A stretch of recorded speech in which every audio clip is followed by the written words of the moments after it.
Lorsque tu as souffert dans un domaine de la vie, sache que tu n'es pas le seul. Aide les autres à ne pas souffrir comme toi.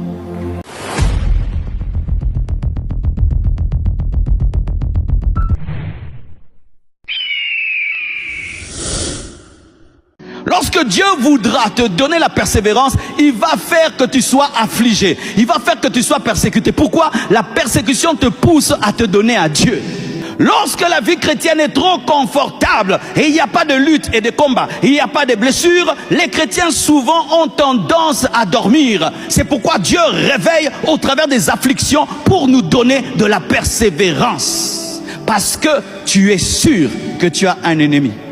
Tu es sûr qu'il y a un diable. Tu es sûr qu'il y a un démon. Vous savez qu'il y a beaucoup de chrétiens qui ont oublié le diable, qui ont oublié les démons, qui ont oublié que nous sommes dans un combat. Ils sont devenus des civils spirituels qui n'ont plus conscience qu'il y a un autre royaume de l'autre côté. Mais lorsque tu vois dans ta vie des guerres, lorsque tu vois dans ta vie des blessures, tu sais qu'il y a un Satan. Et s'il me combat, donc je suis sur le bon chemin, je vais persévérer, je vais continuer, je vais persévérer, je vais continuer.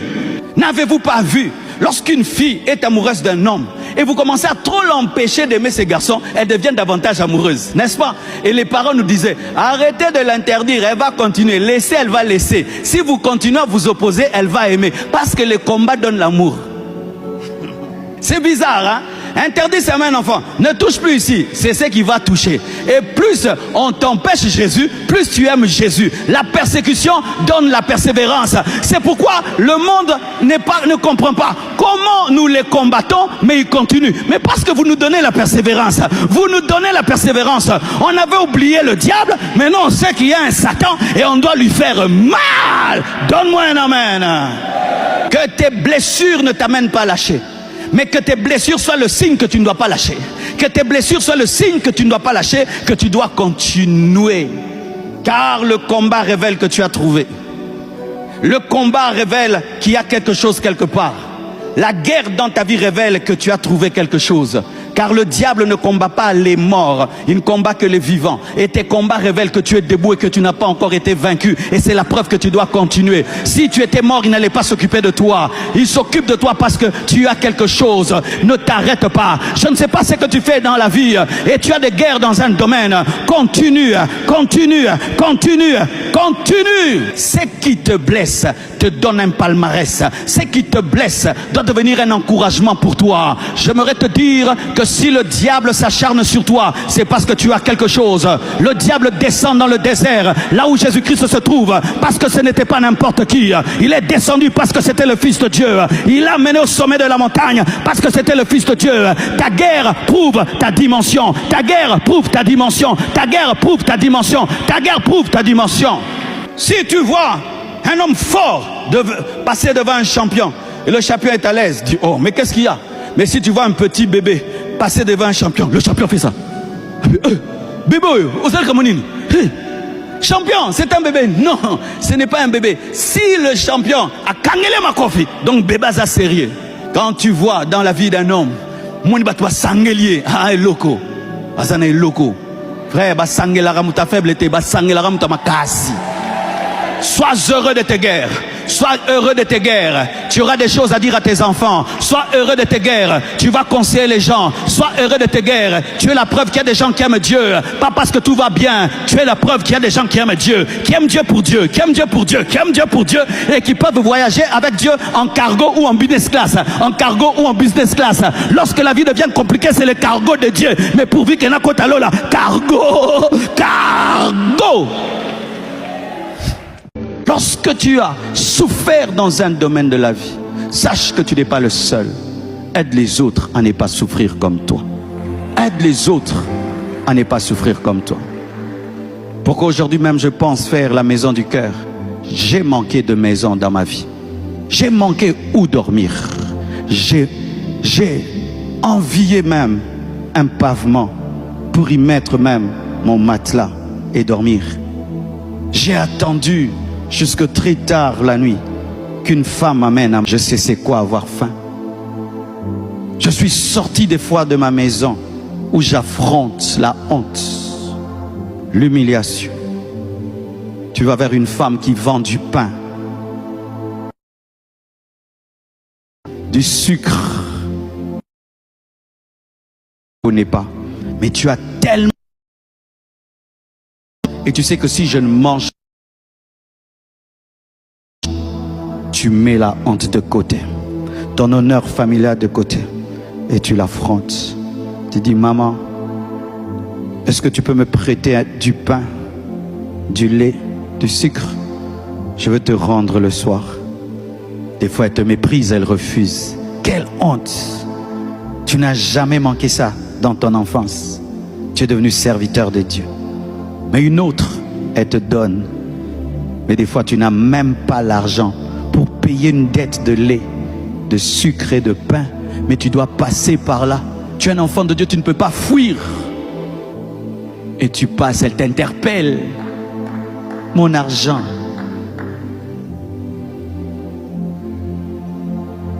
Et quand quelqu'un a connu ça, si tu ne deviens pas compatissant, tu as souffert. Pourquoi? Pourquoi tu es passé par là? Si tes meurtrissures ne guérissent personne, pourquoi tu as été blessé? Ce qui m'étonne dans ce pays des fois, c'est que des gens qui ont souffert dans la vie font souffrir les autres. Comment tu sais c'est quoi la pauvreté? Comment tu sais c'est quoi manquer? Comment tu sais c'est quoi habiter dans des quartiers bizarres? Mais tu oublies. Comment vous oubliez qui vous étiez? Par où vous êtes passé?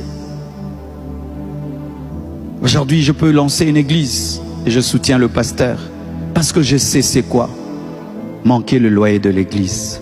Je sais c'est quoi un bailleur qui te dérange et qui peut te chasser. Je sais c'est quoi un piano pour une église, un nouveau micro, un baffle. Aujourd'hui, on peut en acheter 50 quand on veut. Mais je me souviens, je n'avais même pas le moyen d'acheter un baffle au retour comme celui-ci.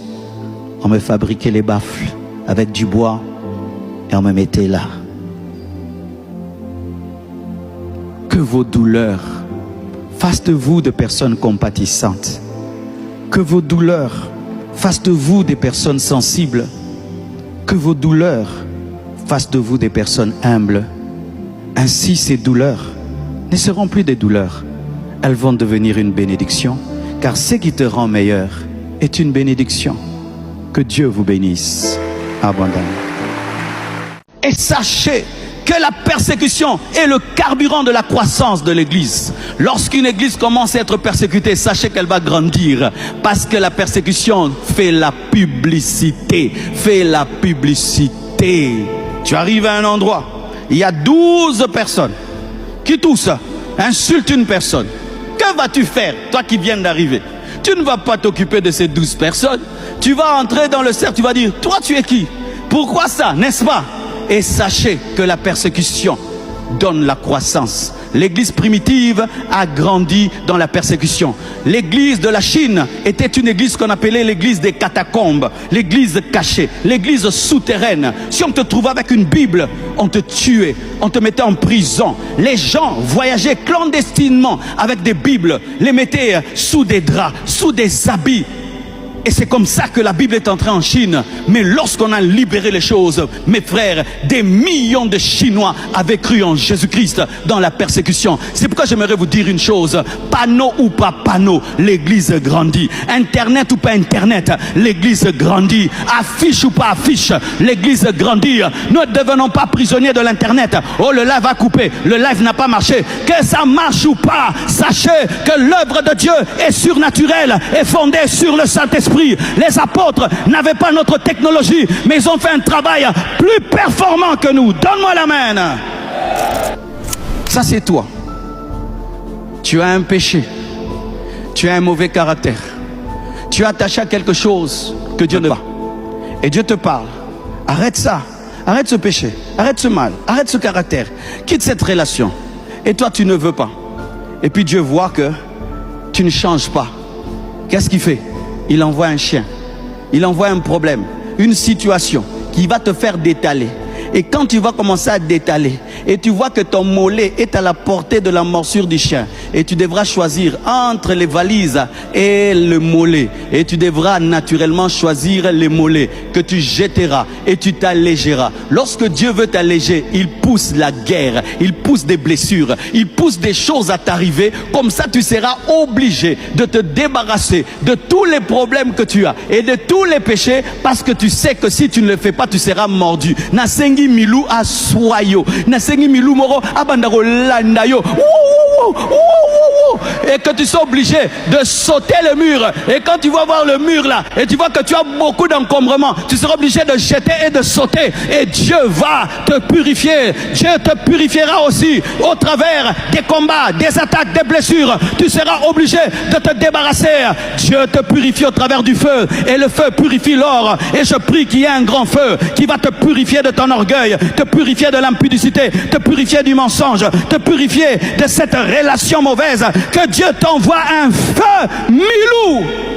Je connais un homme, il trompait sa femme. On lui parlait, Dieu lui parlait. Arrête de tromper ta femme, arrête de tromper ta femme. Il n'entendait pas, il n'entendait pas. Et un jour, qu'est-ce qu'il fait? Il va voir sa copine. Il trouve sa copine avec son copain. Ta copine a un copain. Ta copine a un copain. Le voleur est toujours volé. Alléluia. Est-ce que tu ne le savais pas? Tu as 50 ans et tu trompes ta femme avec une fille de 19 ans. Tu penses qu'elle s'est contente d'un papa de 50 ans comme toi? Elle prend ton argent, elle t'échine, mais elle cherche aussi quelqu'un de son âge. Oh, si tu ne sais pas, le voleur est volé et Dieu va t'aider. Un jour, tu vas trouver ta copine avec son copain de son âge et Milou va te mordre. Et Milou va te mordre et tu vas te fâcher. Je te boye. Et Dieu dit, ouais, c'est ce que je voulais. Lorsqu'Abraham ne comprenait pas qu'il devait se séparer de l'autre, qu'est-ce que Dieu a fait? Il a fait qu'il y ait des chamailleries entre les serviteurs d'Abraham et de l'autre, de ceux qui se sont séparés. Milou à soyons, Milou à soyons, Milou, soyez au nom de Jésus-Christ de Nazareth. Tu seras obligé de te libérer, et Dieu est content. Gloire à Dieu. Oh, gloire à Dieu. Il y a des gens, il est orgueilleux. C'est le jour qu'il perd le travail, qu'il devient humble. Perd le travail pour aller au ciel. Perdez le travail pour aller au ciel. Perdez. Milou à soyons. Ton trésor n'est pas en haut, ton trésor est en bas. Mais il faut des mains qui te brisent. Il faut une souffrance, il faut une douleur. Il faut que quelqu'un puisse te rejeter. Il faut que quelqu'un te fasse le mal. Et là tu vas tomber à genoux. Tu vas commencer à prier à 4 h du matin. Et pendant que tu pries à 4 h du matin, tu te plains parce qu'on te blesse. Et Dieu te dit, arrête de te plaindre parce qu'on te blesse. C'est parce que je voulais te donner une révélation. Comment tu peux créer un produit qui peut guérir le cancer. Et tu deviens un Congolais qui crée un produit qui guérit le cancer. Et le monde entier te cherche. Et puis tu deviens multimillionnaire. Mais Dieu veut que tu puisses le chercher à 4 h du matin, mais tellement que ta vie va bien, tu n'as pas le temps de le faire. Et il faudrait qu'on puisse te rejeter. Et quand on va te rejeter, tu vas trouver le temps pour Dieu. C'est alors que le trésor qui est en bas va te permettre de monter en haut. J'aimerais te dire que l'adresse du pharaon, ce n'est pas sa maison, c'est en prison. Et Dieu va t'amener là-bas pour que tu puisses rencontrer les chansons du roi. Et c'est lui qui va te permettre de rencontrer le roi. Dieu te fera descendre avant de te faire monter. Et si tu refuses de descendre, il va envoyer des gens pour te briser, des situations pour te briser, des choses pour te briser, des manques pour te briser. Un chrétien qui est ennemi de la douleur est ennemi du succès. Un chrétien qui aime une vie chrétienne sans souffrance et blessure ne sera jamais grand. Tous les grands ont une page appelée souffrance. Tous les grands ont une page appelée persécution, douleur. Certains ne font que pleurer dans les temps difficiles, ce sont des gamins. Et d'autres, dans les temps difficiles, lisent ce que Dieu fait, s'harmonisent avec ce que Dieu fait et glorifient Dieu pour toutes choses. Et je termine avec le meilleur de tous. Acclamons Jésus. Par ses meurtrissures, nous avons été guéris. Il n'avait pas besoin de la croix, c'est nous qui avons besoin de la croix. Pour ceux qui ne savent pas, Jésus-Christ n'est pas venu sur la terre pour vaincre le diable pour lui. Il avait déjà vaincu le diable car il avait déjà précipité. Mais il est venu sur la terre pour nous, afin de le vaincre pour nous, afin qu'en son nom, tout genou fléchisse et toute langue confesse qu'il est Seigneur. Il est venu pour briser nos chaînes. Par ces meurtrissures, tu es guéri du sida. Par ces meurtrissures, tu es guéri de la malaria. Par ces meurtrissures, tu es guéri de la typhoïde. Par ces meurtrissures, tu dépouilles les autorités, les dominations. Le châtiment qui te donne la paix est venu sur lui. Il a brisé tes chaînes en étant suspendu à une croix. Il a brisé la puissance de la mort en acceptant la mort. Il est devenu pauvre pour que tu deviennes riche. Il a été maudit pour que tu sois béni. Le professeur Jésus, le docteur Jésus, le professeur Jésus, le docteur Jésus, le professeur Jésus. Alléluia! Pour ceux qui ne savent pas, Jésus n'est pas venu sur la terre pour vaincre le diable pour lui-même. Il avait déjà précipité du ciel sur la terre. Il est venu pour nous. Car lorsque Satan était vaincu au ciel, il est venu sur la terre, il a menti. Il a dit qu'il avait vaincu au ciel. Et Jésus l'a suivi. C'est pourquoi quand il a suivi, les démons, quand ils voyaient Jésus, disaient, tu es venu nous tourmenter avant le temps. Parce qu'ils savaient déjà qu'on les avait vaincus. Et il savait que s'il a une église à qui il n'a pas transféré la victoire, l'ennemi allait la vaincre. Mais pour transférer la victoire, il devait prendre la place des vaincus. Pour transférer la guérison, il devait prendre la place des malades. Pour transférer la richesse, il devait prendre la place des pauvres. Pour transférer la vie, il devait accepter de mourir. Lorsqu'il ressuscite, il présente les marques des clous. Et il dit, Thomas, viens toucher. C'est bien moi le blessé. J'ai été blessé, afin de guérir les blessés. Lorsque nous serons à la croix, il y a quelque chose qui nous marquera. Celui qui est assis à la droite de Dieu le Père porte les marques de la croix. Afin de toujours nous rappeler qu'un blessé nous a permis d'entrer au ciel. Le péché t'a fatigué, tu sais c'est quoi le péché. Et tu décides de devenir un prédicateur de sainteté. Ta blessure a aidé les autres. Tu étais malade. Et tu sais c'est quoi être malade. Et tu deviens un prédicateur de la guérison. Ta blessure a guéri les autres. Orphelin de père et de mère. Et tu décides d'ouvrir un orphelinat. Ta blessure a aidé les autres. Tu as manqué une bourse d'études pour étudier alors que tu étais intelligent. Et tu crées une bourse. Ta blessure a guéri les autres. Lorsque tu commences à devenir orgueilleux, Dieu envoie la persécution pour te briser. Et j'avais dit à Dieu, Dieu, comment tout ça dans ma vie? M'a dit, Marcelo, plusieurs qui sont arrivés à ton niveau m'ont abandonné. Ils sont tombés dans le confort, ils sont tombés dans le luxe, ils sont tombés, ils sont pris maintenant pour des patrons, ils ont oublié qu'ils sont des appelés de Dieu, ils ont oublié leur histoire, comment on a commencé ensemble, ils sont devenus orgueilleux, ils sont maintenant dans les femmes, ils sont dans des divorces cachés, ils sont dans des choses. Mais j'ai permis ça pour que tu ne t'endormes pas, pour que tu ne t'endormes pas. Et moi j'aime Dieu pour tout ce qu'il fait pour moi et pour tout ce qu'il ne fait pas pour moi. J'aime pour ce qu'il fait et pour ce qu'il ne fait pas. Car s'il ne fait pas, c'est parce qu'il fait quelque chose de plus grand de ce que tu vois qu'il doit faire. Et je rends grâce. Alléluia. J'ai 28 ans dans le ministère, mais j'aime Dieu de la même manière. 28 ans dans le ministère, j'ai la même passion, j'ai la même rage, j'ai la même rage, j'ai la même rage. Je crains Dieu, même plus qu'au début. Même plus qu'au début. Aujourd'hui, je crains Dieu plus qu'avant. Parce que je sais que je n'ai même pas le droit à l'erreur. Si tu confonds samedi et lundi, tu as péché. Imagine, j'ai atteint le niveau où je ne peux pas confondre entre dimanche et lundi. Hey, je ne suis plus au niveau même de faire l'impudicité. Non, je ne peux pas confondre entre dimanche et lundi. Si tu me poses une question, je réponds mal, j'ai péché. Vous imaginez la dimension. Maintenant, que tu sortes avec une fille et que la fille ait des photos de toi. Et moi je ne peux pas faire ça, c'est un suicide. Je ne peux pas, parce que même ce qui n'est pas péché est péché pour moi. Maintenant le péché va être quoi? Archi péché. Béni soit Dieu pour cette consécration. Béni soit Dieu pour cette sainteté. Béni soit Dieu pour cette pureté. Béni soit Dieu. Béni soit Dieu. Béni soit Dieu. Rekamamama. Dès le matin, Shakatayama. Tu rentres à la maison, Shakatayama. Tous les jours. Pourquoi?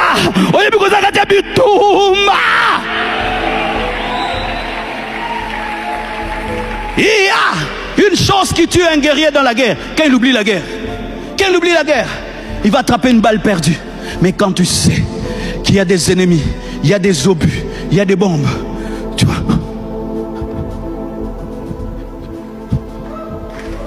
Pourquoi ils sont comme ça? Hein? Tu peux croire que c'est le théâtre. Non, il sait que la balle peut venir ici, elle peut venir ici, elle peut venir ici, elle peut venir ici. Même là, il met les pieds. Il vérifie parce que c'est des mines. Donc, et que ce soit en haut, ils sont comme ça. Si seulement il s'accoule douce, tu rentres au ciel. Frère, que Dieu soit béni pour tout ça sur ta vie ici. Ensuite, tout ce que tu fais, c'est que tu n'as plus droit à l'erreur. Ça va te permettre d'aller au ciel. Ça va te permettre d'aller droit au ciel. C'est pourquoi lorsque un comptable a une grosse caméra, là où il compte l'argent, ça l'aide d'aller au ciel. Parce qu'il sait, je suis filmé. N'éteignez jamais ces caméras. Ça va vous mener au ciel. Aujourd'hui, je crains Dieu plus qu'avant. Parce que je sais que je n'ai même pas le droit à l'erreur. Si tu confonds samedi et lundi, tu as péché. Imagine, j'ai atteint le niveau où je ne peux pas confondre entre dimanche et lundi. Hey, je ne suis plus au niveau même de faire l'impudicité. Non, je ne peux pas confondre entre dimanche et lundi. Si tu me poses une question, je réponds mal, j'ai péché. Vous imaginez la dimension. Maintenant, que tu sortes avec une fille et que la fille ait des photos de toi et elle dit, moi je ne peux pas faire ça, c'est un suicide. Je ne peux pas, parce que même ce qui n'est pas péché est péché pour moi. Maintenant le péché va être quoi? Archi péché. Béni soit Dieu pour cette consécration, béni soit Dieu pour cette sainteté, béni soit Dieu pour cette pureté, béni soit Dieu, béni soit Dieu, béni soit Dieu. Rekamamama, dès le matin, Shakatayama, tu rentres à la maison, Shakatayama, tous les jours.